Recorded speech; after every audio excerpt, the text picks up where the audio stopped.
How's 6,000? How's that for a bearish call on the markets? We are at 12,876 right now. That is what Harry Dent, author of The Great Crash Ahead, is predicting by 2015.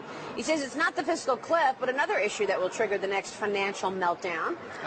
But CNBC contributor Ron Insana is an optimist at heart, it says here. And he disagrees with Harry's prediction. Both join us now to make their case.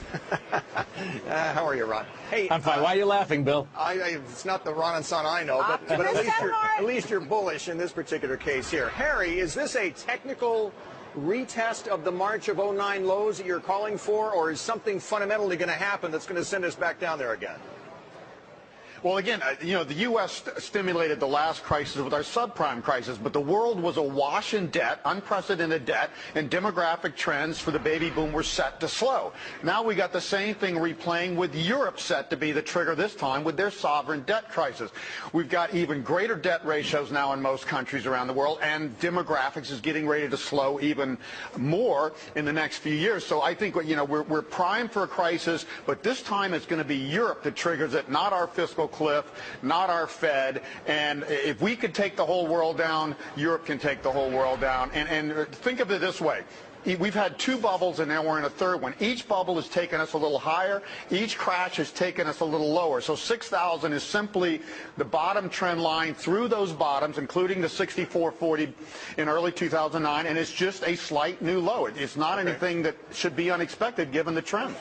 Well, it's still, half of where we are right now, and it's only a 2-year period. Ron and Sana, take the other side of that. What do you think? Well, I think it's a pretty easy other side to take. I mean, with respect to the fact that the United States economy is actually getting stronger, I do believe we'll get a deal, not only averting the fiscal cliff, but also getting us a big grand bargain on deficit reduction. We've seen a very strong pivot already from the nation's leaders on that very point. I think Europe is going through a very painful period, but I don't think they're going to be responsible for a global crisis. And I think if you look at the engines of economic growth, particularly here in the United States, housing is turning, manufacturing renaissance, a huge boom in conventional energy, technology also driving growth here in the United States. I don't see the ingredients, which I did in 2007, and Bill, you could back me up on this, for a major decline. I would be far more bullish. I mean, look, we're going to have a 5 or 10% correction around here, but I think that the fundamentals for the U.S. are quite positive in absolute and relative terms. I don't see us going back to 6,000.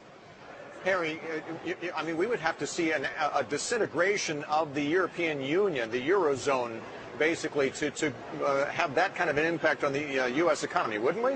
Is that what you're calling for? Well, it's more than that. Even the U.S. economy alone is two economies right now. 80% of people never feel we came out of a recession because they peaked in their spending. Their house is underwater. 20% of people are college educated, very low unemployment rates. They've benefited from QE and the markets rising back. They peak later. They peak in their early 50s instead of their mid-40s.